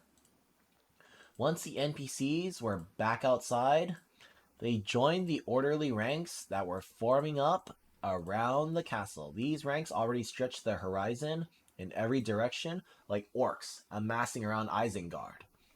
Then, the SimCap we were watching cut to another POV, that of an NPC standing inside the castle throne room. Anorak was sitting with one leg draped over the arm of his golden throne. Sorrento was standing off to his right with a malevolent smile on his face, trying to look imposing. He was dressed in black plate mail armor that was covered in spikes. Both of his hands, enclosed in enormous black gauntlets, were resting on the hilt of a giant black-bladed bastard sword with magic runes carved into its blade. When I translated them, I realized that Sorrento's avatar appeared to be wielding the cursed blade Stormbringer, and I suddenly felt ill. Faisal paused the SimCap file for a moment and zoomed in on Sorrento's smug mug. We did find out how Anorak was communicating with Sorrento while he was in prison, Faisal said. As we suspected, it was during his allotted weekly Oasis recreational time. For 30 minutes every Saturday, Sorrento was allowed to log in with a conventional haptic rig His usage logs indicated he spent nearly all of that time at a free public library on Incipio reading articles about Mr. Watts and the other members of the High Five. Anorak appears to have taken control of a library terminal Sorrento was using to open a line of text communication with him. The inmate monitoring system didn't catch it at the time, and Anorak erased any record of what they said to each other. But we think it must be how they coordinated Sorrento's escape. He let out a sigh. Still no sign of either him or Og. Can't we track Sorrento's location in the real world? Shoto asked. Through his Oasis connection? Faisal shook his head. Sorrento appears to be accessing the simulation through a series of overseas proxy servers to mask his real world location, he said. Anorak clearly took security precautions on his behalf. Faisal motioned back up at the view screen. He recentered the SimCap footage on Anorak, sitting on his bejeweled throne. Anorak had his left hand held out over toward the chain gang of NPCs who were rapidly filing past him, so that he could vacuum up the constant stream of weapons and magic items they were presenting to him. As he hoovered up all of his loot, I could see his eyes darting around rapidly as if he were scanning each new item's description on his HUD as it was added to his inventory.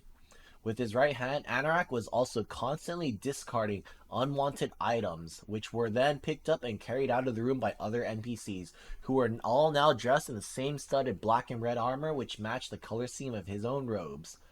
As each NPC donned this new outfit, the name tag over their head would also change to read Acolyte of Anorak. Mother Puss Bucket, Arthremus muttered. It looks to me like Anorak is building an army and an arsenal. To me, it looks like he's searching for one item in particular, Shoto replied. Maybe that's why he reprogrammed the NPCs to start killing the avatars to loot their inventories? Because he's trying to find something specific, like an artifact with unique abilities? Faisal shrugged. Maybe, he replied. I guess we'll find out. Okay, Faisal, Arthremus said. Go ahead and hit us with the even worse news. Christ, H muttered, shaking her head. I forgot there was even worse news. Faisal nodded, fidgeted for a few seconds, then took another deep breath. The avatars of Oni users have stopped respawning when they die, he said. The room fell silent for several seconds as everyone tried to process what he'd said.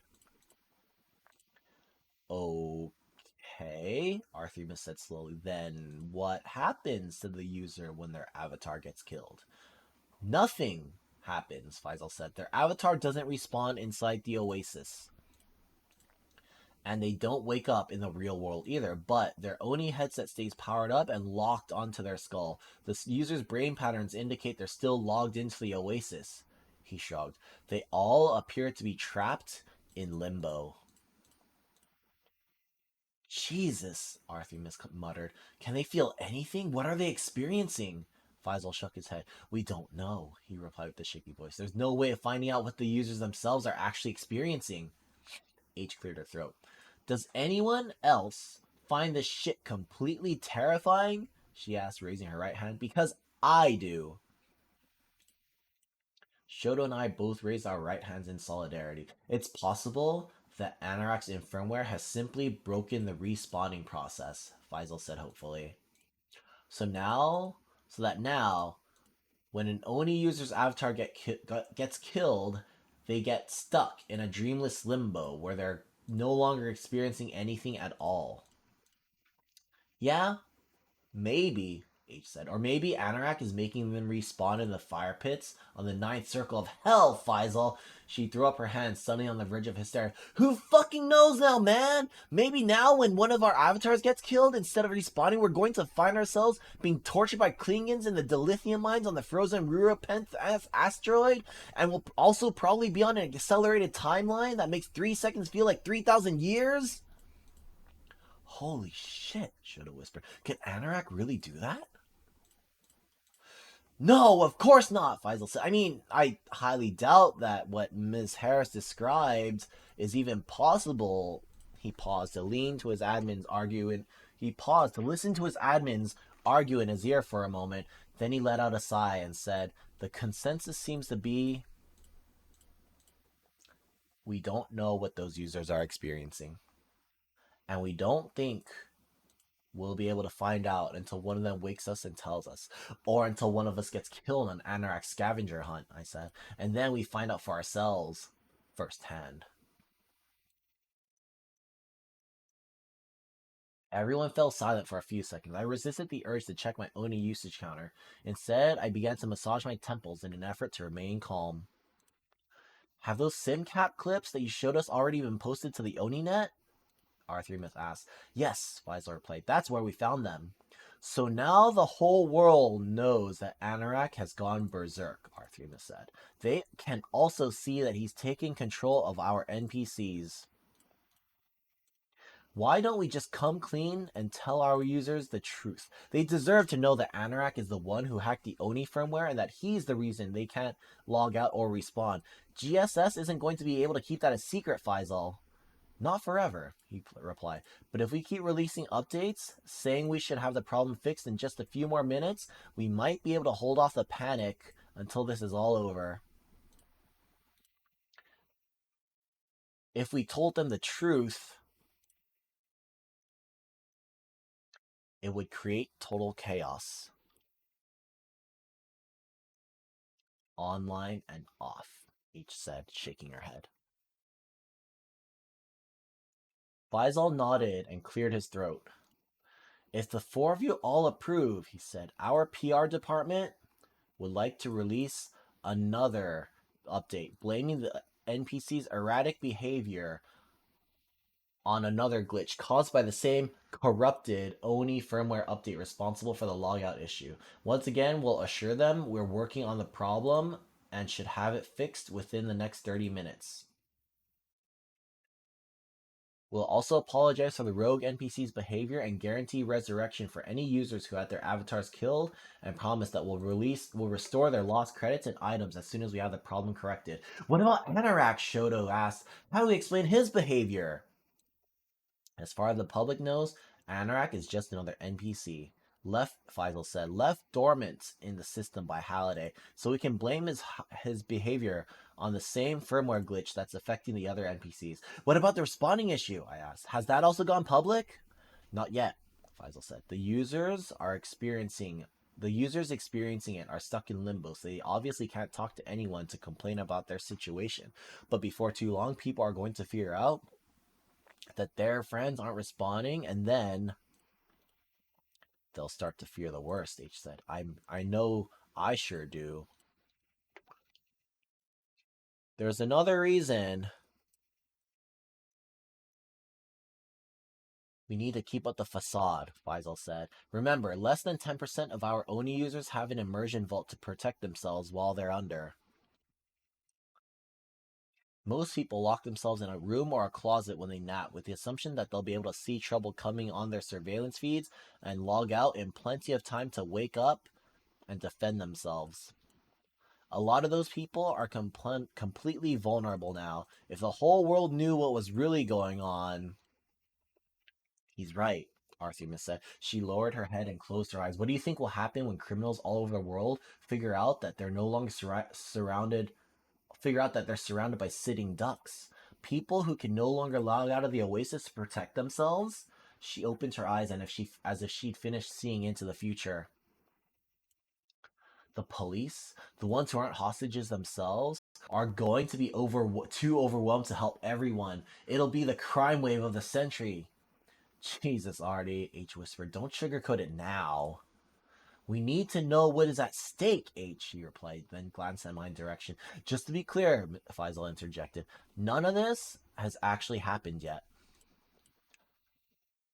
None of this has actually happened yet. But Miss Cook is right. If this goes on much longer, that sort of thing will start to occur. So, the sooner we can get Anorak to release everyone unharmed, the more lives we are likely to save." I resisted the urge to yell, "No shit, Sherlock," but just barely. Things were beginning to spiral out of control, and I felt a sense of hopelessness settling in. Even if my friends and I managed to survive this ordeal, I no longer believed the oasis would. It had already begun to self-destruct. I was powerless to defend it, to prevent it. We had to find Og, Artemis suddenly announced, locking eyes with me. He's the only person in the world who might know a way to stop Anorak. I nodded. When Og collected the first three shards for Anorak, I said, I think he only did that so he could leave behind some clues of his own. I'm hoping that they'll lead us to him. I pulled up the screenshot I'd taken of the Ninja Princess high score list, the one with Og's score in first place, and threw it on the conference room's main view screen. Og outscored me by nearly 200,000 points, I said. I don't think he could have earned that big of a lead in a single run to Canton Castle. Could he, Shoto? Shoto thought for a second, then shook his head. No, he said. To get that score that high, he would have had to beat the final level of Ninja Princess and then continue playing when the game started over on the first level instead of quitting like you did. That's what I thought, I replied. But why bother racking up all those extra points when he didn't need to? Artemis stood up and took a step toward the view screen, narrowing her eyes. To leave that specific score at the top of the high score list, she said, where he knew you would see it. I stared at those 6 digits, repeating them over and over in my head. 550750. The number 550750 didn't ring any bells in my memory.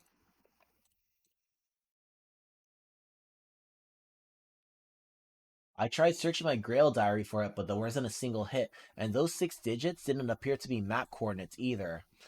I did a general internet search for the sequence of numbers, but the vast majority of the results were all prices and product numbers.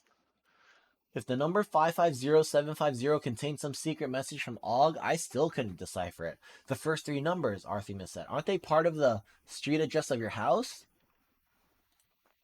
I stared at her, puzzled, and shook my head. No, I said. My street address is 2112 Monsalvat Boulevard. She smirked. The original address. Back when Halliday lived there, she said, before you moved in and had it changed. I searched my memory, and a few seconds later, it produced the address, and I said it out loud. 550 Babbitt Road, I shouted. Babbitt, spelled just like the last name of the 2 brothers in Rain Man, played by Tom Cruise and Dustin Hoffman. I pulled up the screenshots I'd taken of the Charlie and Raymond Babbitt NPCs and put them up on the view screen. I spotted these 2 NPCs in a Halcydonia, I said. Charlie and Raymond Babbitt. They were both typing out Morse code. I pulled up a street map of the New Albany neighborhood where I lived, located on the northeastern outskirts of the town. Then I zoomed in on my house at 550 Babbitt Road. Guess who owns the property located a few miles down the street? I said, at 750 Babbitt Road, near the intersection with Morse Road. Artemis jumped to her feet, eyes wide. Holy shit, she whispered. That used to be Og's old house, right? Before he and Kira got married and left Ohio to move to Oregon? Faisal nodded. When Gregarious Games took off and they became multimillionaires, Halliday and Morrow both bought mansions located on Babbitt Road just a few miles apart. Faisal said, Og moved out of his residence at 750 Babbitt Road when he got married, but he never sold the property. He turned to me. When he left GSS, Mr. Morrow told us he wanted to hold on to the house for sentimental reasons, he said, and just in case he ever needed to move back there. The place has been sitting vacant for decades, guarded by automated security and maintenance drones, all of which are probably now under Anorak's control. I pulled up a satellite view of the building. All it showed was the roof of a large mansion with a garage and a few other small buildings clustered around it. Surrounded on all sides by empty, wide-open farm fields.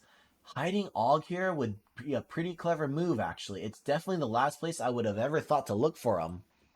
Faisal nodded. That house still has a direct fiber optic connection to the main Oasis server hub. We installed it for Mr. Morrow when he lived there. It would give them the fastest possible connection to the simulation, just like the connection at Mr. Watts' estate down the road. Okay, H said, let's assume that is where Anorak and Sorrento are keeping Og. How are we going to get him out of there alive? We need to offer him a trade, I said. Gog's freedom for the siren soul. I turned to Arthremus. But I'm betting Og left us more to work with back on Middletown. I pulled up my HUD and sent a text message to Zero Hanger asking her to teleport to my location on Gregarious immediately. Then instructed Faisal to give Lazero Hengren and the rest of her clan permission to join us in the conference room. Less than a minute later, the conference room doors flew open and in walked Lazero Hengren, followed by Rizzo, Wukong, Lilith, and Castigar. They were all staring around wide-eyed, taking in their surroundings, but when they saw me, H, Shoto, and Arthemis, their eyes grew even wider. Then in unison, all five of them dropped to their knees and bowed their heads. I told them to rise, and we all ran over to greet them. And that was how the high five met the Lazero five for the very first time under extremely dire circumstances. Ow.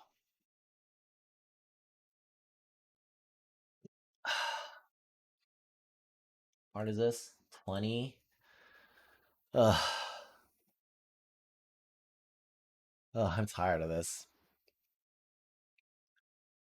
Zero Ingrid's avatar was still in her female form, but now she was dressed in some sort of futuristic battle armor. The rest of her clan was similarly attired and also heavily armed. To save time, she called up her friends and together the five of them and started checking each of the other 255 instances of Middletown, one after the other.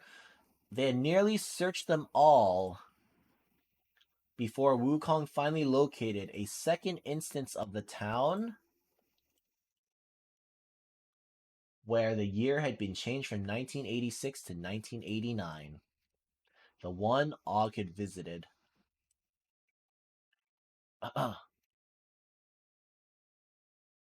Then the Lazero 5 converged on that instance and scoured it for clues. We found several things out of place in Og's basement, Lowe told us. When Og was there changing the calendar on the wall, he also moved one of the videotapes on the shelf next to the television. A VHS copy of John Belushi's final film Neighbors. Holy shit, H said. Z, you're right. Lo glanced at her, then back at me. Right about what? She asked. What the hell's going on? I turned to address Arthremis, H, and Shoto. We have to tell them, I said. If we want their help, they deserve to know what's at stake. The others all nodded in agreement. Faisal started to protest, but I ignored him and told Zero Angrin and her friends everything about Anorak, his infirmware, and the real reason why none of us were able to log out of the Oasis. Compared to us, they seemed to take the news extremely well. They seemed to take the news that they were being held hostage extremely well. They did a lot of cursing and shouting, but nobody had a full-on meltdown. Eventually, they all fell silent, and waited for me to continue. Then I told them how Anorak had taken Og hostage too, and about our ongoing efforts to find him. Og has been leaving behind clues for us, I said, about his location in the real world. They appear to indicate that Anorak is holding Og hostage at his former residence here in Columbus, just a few miles down the road from Halliday's old house. Og and Halliday used to be neighbors. Holy shit, Lo said. So that's why he pulled out that VHS tape. Lo opens her HUD and began to search through her avatar's inventory. We found an old Dungeons and Dragons campaign notebook too, she said, but it wasn't in Og's handwriting. Did it belong to Halliday? Shoto asked. When he still lived at home, Halliday had to keep all of his D&D stuff over at Og's house because his own parents thought D&D was satanic and forbid him from playing it. Definitely not, Lo replied. It's Kira's old campaign notebook. It only exists in the 1989 version of Middletown. Lo removed the notebook from her inventory and held it up. It was a battered blue Trapper Keeper. Kira had sliced open the edge of its clear plastic covering so that she could slide a hand-drawn title page underneath it with "The Quest for the Seven Shards" written on it in her distinctive cursive handwriting. She had also drawn 6 blue crystal shards in a circle with a 7th in the center. And below that, at the bottom of the page, she had written by Kira Underwood. It's for an adventure module that Kira created all by herself, Zero Hengren said. After she left Middletown and returned home to London to finish her final year of high school. Wait, what the? Did I fuck it up? Fuck. Oh. H, Arthremus, and Shoto all exchanged looks of surprise. Lo held out the notebook, offering it to me, and I accepted it with both hands. I stared down at it in amazement, then back up at her. Lo, this is amazing, I said. It may end up saving all of our lives. Thank you. You're welcome, Z, she said, beaming with pride. I tore open the Trapper Keeper's Velcro cover flap. Inside was a plastic three ring binder filled with over 150,000 pages, or 150 pages of Kira's handwritten notes, along with dozens of detailed maps and illustrations. What's interesting is that Kira set her quest for the Silver Shards in Halliday's D&D campaign setting, Cathonia. Cathonia was the name of the fantasy world that Halliday had created for his high school Dungeons and Dragons campaign, the same campaign that Kira joined when Og invited her to play. Halliday also used Cathonia as the setting for all of his early Anorak's Quest adventure games. Then, years later, when Halliday created the Oasis, he built a full-scale replica of Cathonia inside the simulation. That was the planet where Castle Anorak was located. Kira's adventure is comprised of 7 different quests, Lo continued. One to retrieve each of the 7 shards. Kira created all the different quests, drew maps for all 7 dungeons, and she also included a bunch of awesome illustrations at the back, depicting different monsters and locations that appeared in the story. It's pretty incredible. She pointed at the Trapper Keeper. From what I could gather, Kira gave the binder to Halliday just before she went back to England in June of '89. There's a brief note to him on the first page. In it, Kira asks Halliday to run her module for Og and the rest of the Middletown Adventurers Guild after she leaves, to explain why her character disappeared from their D&D campaign. She told him she had created this adventure so that her friends would feel like she was still there with them in spirit. She said she hoped it would make all of them miss her a little less. Does Kira's character Lucosia appear in the module? H asked. Lo nodded. Right at the beginning, she replied. Lucosia is abducted by an evil wizard named Hagmar, who places her in suspended animation and imprisons her inside a powerful magic jewel called the Siren's Soul. Then he shatters the jewel into 7 pieces and hides them in 7 different treacherous trap-filled dungeons, which are each located on 7 different continents. The players have to collect all 7 of the shards and reassemble them into the Siren's Soul to resurrect Lucosia. Then, once they bring her back, she gives them the power to resurrect other people too. Here, you have to check this out. Lazero Hengren flipped Kira's notebook to a page near the back, which contained a drawing of Lucosia's character symbol, a capital letter L, formed by the intersection of a bejeweled longsword and an ornately carved magic wand to symbolize Lucosia's magic user / fighter dual character class. I had seen this symbol before in collections of Kira's artwork and in several of the Anorak's Quest games. Kira was the first and only artist ever to join the Middletown Adventurers Guild, and as a gift to her new friends, Kira had taken it upon herself to design cool character symbols for everyone in the group, the symbols that would all later be made famous thanks to their inclusion in various RPGs released by Gregarious Games. Kira was the one who designed Anorak's famous character symbol, the calligraphic letter A that appeared on Anorak's robes and above the entrance to Castle Anorak. For Og, she designed a symbol of a capital letter O with a small letter G at its center to represent his high-level magic user, the great and powerful Og. And for her own character, Lucosia, Kira had designed the sword and wand L symbol. In all the drawings and paintings she did of Lucosia, that L always appeared somewhere on the character's clothing or armor. This had eventually earned her character the nickname Laverne, a reference that initially made no sense to her because she hadn't grown up watching Laverne and Shirley in the UK. Zero Hanger reached out and flipped to another page in the notebook near the back. She appeared to have its entire contents memorized entirely already.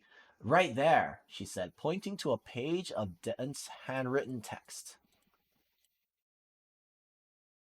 When they obtain the final shard at the end of the module, the evil wizard Hagmar shows back up, and they have to defeat him before they can recombine the shards. She smiled wide.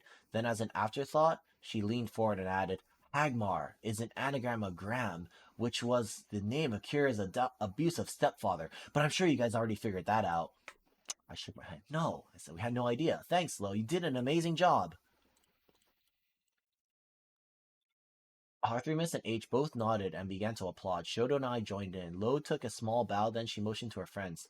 The Lazero 5 did this together, she added.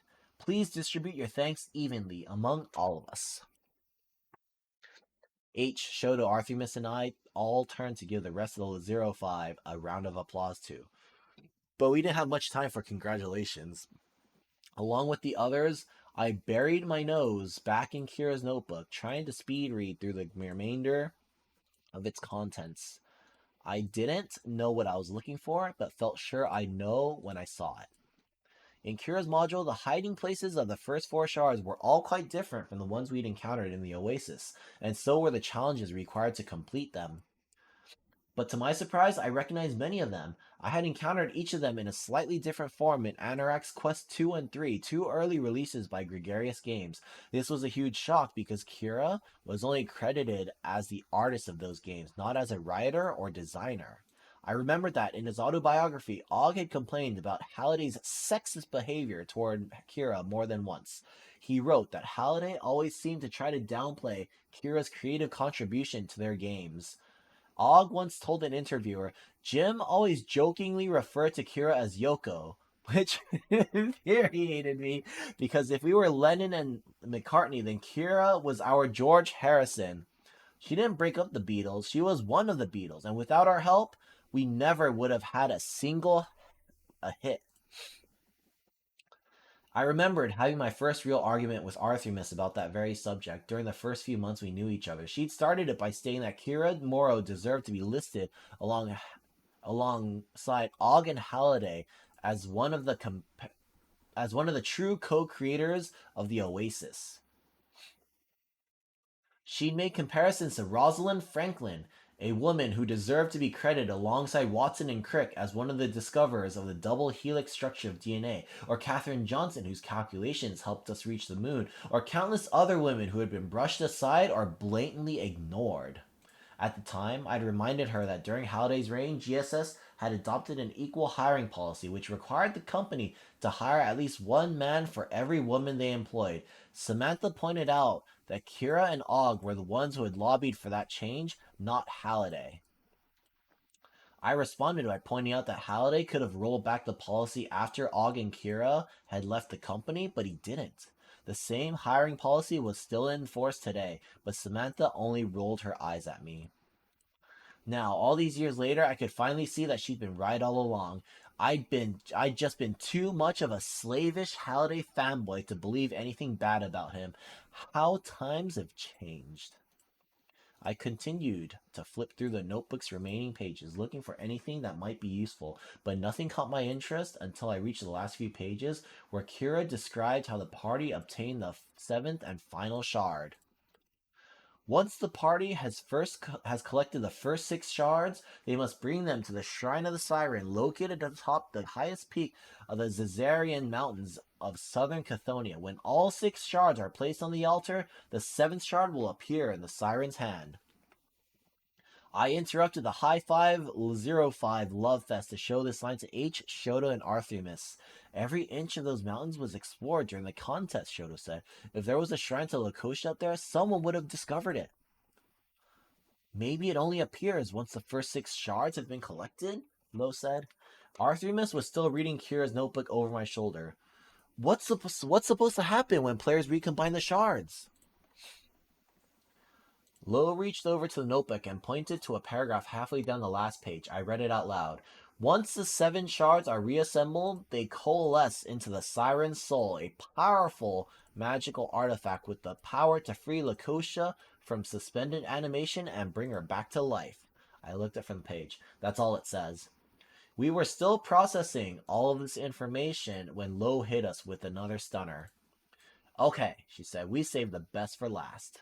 She took a large piece of graph paper out of her inventory and unfolded it. There was an elaborate dungeon map drawn on it in pencil. It was covered with carefully lettered notations and room descriptions written in a very tiny, very familiar script. I found this stuck inside Kira's notebook, she said. But that isn't Kira's handwriting. It's Ogg's handwriting, R3 and H shouted, beating me to the punch. Lo nodded. According to this text across the bottom of the page, it leads to the hiding place of a powerful magic sword known as the Dorkslayer, which was specially forged at the dawn of the Oasis for the express purpose of slaying the mighty wizard Anorak if he should ever become corrupted by his power and turn to evil. Lo glanced up at me. This was tucked inside the front cover of the notebook. Someone wanted to make sure I saw it. Holy shit, H muttered. You think Og forged a special sword to kill Anorak? Lo nodded excitedly. I think so, she replied. Maybe. The Dork Slayer? Shoda repeated. Og named his Anorak killing super sword the Dork Slayer?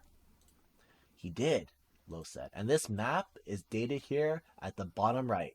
April 1st, 2022, just a few months before Og left Gregarious. He must have made the sword before he quit. She folded the map in half and flipped it over so she could read the text across the top. It says here that the Darkslayer was hidden for safekeeping in the hoard of a fearsome dragon located in a deep underground cave on an uncharted island in the Nixor Sea called Far Hell.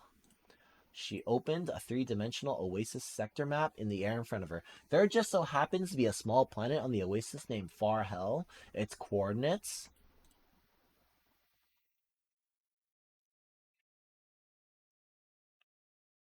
are scribbled in the corner of Ogg's map. According to the planet's colophon, it dates back to the earliest days of the simulation when Kira and Ogg both still worked at GSS.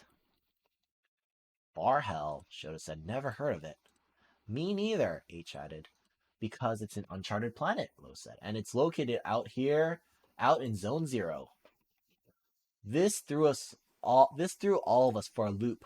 Zone Zero was what everyone called the area outside the 27 core sectors that made up the Oasis. It was an endless, procedurally generated virtual space that didn't spring into an existence until an avatar flew their ship into it. So Zone Zero was continuously expanding its size and geography on the fly as avatars traveled farther and farther out into it. Halliday and Morrow had designed the Oasis this way on purpose, so that if people ever used up all of the surreal estate in the initial 27 sectors, the simulation would still always have plenty of extra room available out in Zone Zero. An infinite amount, to be exact.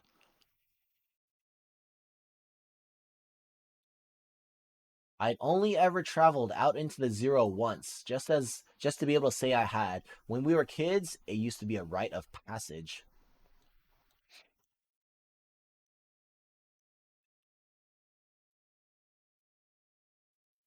It used to be a rite of passage to travel out to the edge of the simulation in a spaceship and then keep on going a little farther to force the Oasis to grow a little more in size just for you. The first time I flew my X-Wing to the outer edge of the core, 20 to outside of the core 27 zones and ventured into Zone 0, I remember flying past a signpost floating at the border that read, "Out here on the perimeter, there are no stars." I think Og created a real Dork Slayer, Lo said, here inside the Oasis when he was still working at GSS, maybe as a contingency in case he and Halliday ever got into a disagreement with their invincible avatars. A burst of elation ran through me, followed by one of profound sadness. This might be the weapon we needed against Anorak, but how terrible must Halliday's behavior have been for Og to feel he needed to prepare for battle against his best friend? It must be real, Shoto said. That's why Anorak reprogrammed all those NPCs to kill off high level avatars and collect their items. He's trying to find the Dorkslayer sword before anyone else can. I thought that Anorak and Og both made their avatars all powerful, H said, and indestructible. I read that too, Lo replied, but the writing on Og's map says that the Dorkslayer is the only weapon that can slay he who cannot be slain. It also says that Morrow's character, the great and powerful Og, is the only avatar who can wield it due to his noble birth. Jeez Louise, Shoto said, rolling his eyes. He turned to me. We're going to be looking for Horcruxes next. Excellent work, Lo, Arthur said, then turned to me. We need that sword. I don't think we have time for a side quest right now, Artie, H said. We need to find the last 3 shards now, while we still can. The Zero Hangren suddenly dropped to one knee in front of us. Then she motioned to the rest of her clan members, and they all did the same. Members of the High Five, she said, bowing her head slightly, the Zero Five is at your command. Please allow us to retrieve the Dorkslayer for you while you complete your quest. I promise you, we will not fail. She raised her eyebrows to meet mine, and I could see the steely resolve in them. I glanced over at H, Shoto, and Arthurimus, and they all nodded their approval. Thank you, Zero Hangren, I said. The High Five gratefully accept your offer. I reached out and offered her my hand. Lo rose to her feet and shook it. Her companion stood up too. Thank you for your help, I said. If you find the sword, you mean when we find the sword, she said. Forgive me, I replied. When you find the Dorkslayer, teleport to wherever I am immediately. I'll share my location with you so you can track me. Lo agreed. Then she grinned and abruptly transformed into a young James Spader. She gave me an exaggerated salute and said, Aye, aye, Captain. Then Lo snapped her fingers and teleported away, taking the other members of the 05 with her. Shit. Wow, H said, turning to me. That chick is amazing. Yeah, Arthurimus said, shaking her head at me. I don't know how you do it, Z. You have a gift for making friends who are much cooler than you are. Humility, madam, I said. That's my secret. That I'm a clean, close shave. Arthurimus laughed and rolled her eyes. Then she turned to Faisal. Do you think that sword will really work? She asked him. Who knows? He replied. According to our Oasis engineers, Anorak still appears to function like any other NPC, at least as far as the system is concerned. So theoretically, he should still be bound by the same rules and operating parameters they are, which means he can be killed if his avatar sustains enough physical damage. What if we can't kill him? Shoto asked. Are we just going to give him the shards and hope that he'll keep his word? The mental image of my avatar handing the 7 shards over to Anorak actually made me feel nauseous for a few seconds, but then it gave me an idea. I looked down at the last page of Kira's notebook and reread the section describing how the players in her module were supposed to go about combining the 7 shards. By the time I had finished, the rough framework of a plan had formed in my head. When I shared it with the others, they seemed to think there was a chance it might work too. We spent a few minutes working out the broad details of it with Faisal, so he could relay it to our Oasis admins and to the GSS security team gearing up to try and rescue Og. The second we finished, Arthurimus jumped to our feet and prepared to leave. Tell Miles and his team I'm logging out right now and that they better not leave without me.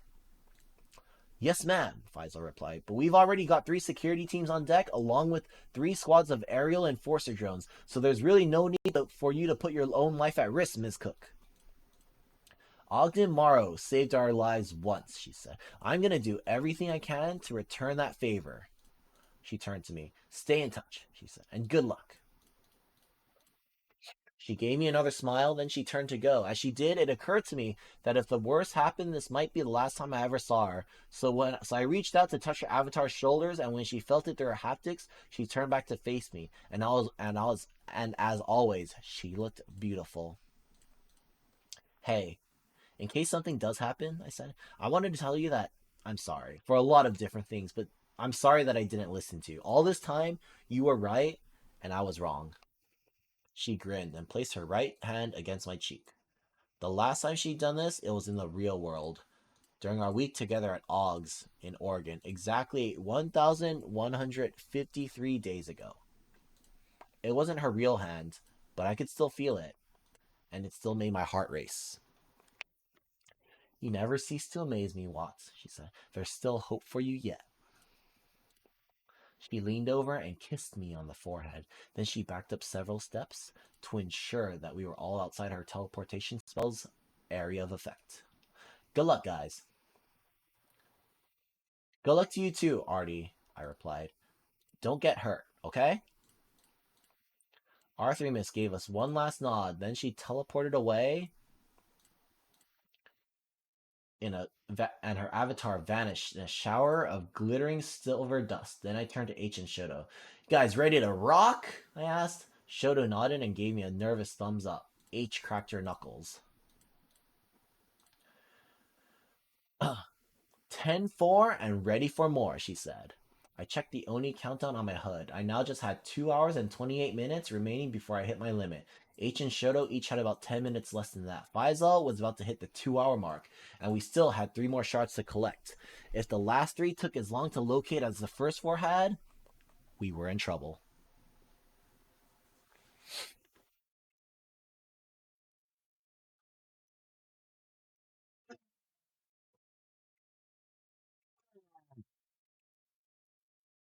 Oh, this is worse. This is so much worse than than the first half. To be honest, it feels like something's supposed to be happening, and also nothing's really happening.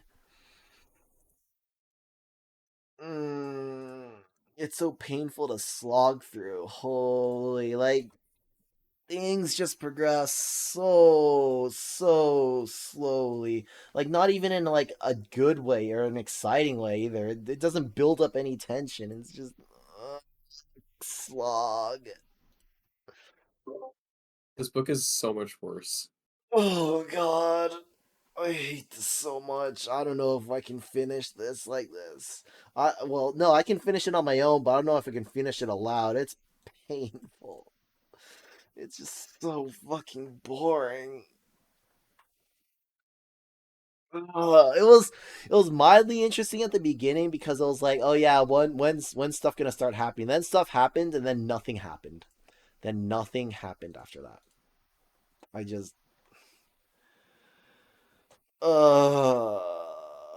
if we don't finish this, I'm perfectly fine with that. I don't give a shit if we don't finish. This is fucking trash. I'll say it right now. This is fucking trash. It would have Like felt better if you skipped like the 2 chapters of the fucking movie Planet. That we could honestly just start speeding through like the next few chapters. I'm pretty sure.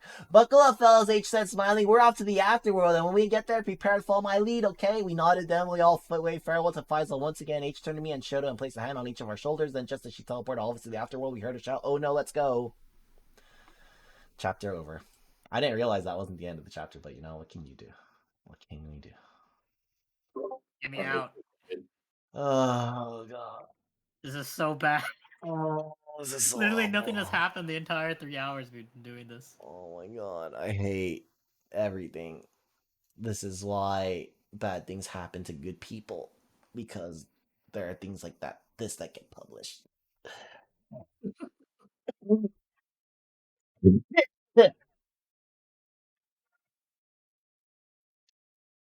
Leave. Bad things happen to questionably good people, such as myself. It's just not fair. All right, do we continue? It's 11:51. Wait, Melon, are you not gonna go to bed? Isn't it like 3 for you? Oh, wait, he did go to bed. Damn! Damn, he just bounced so fast. Damn! Damn, he bounced so fast. I didn't even catch it. All right. I think with that, we're going to stop it here because I'm fucking sick of this book. We're on 69% of the way through the book, and you know what? That's perfectly fine. Let's call it quits.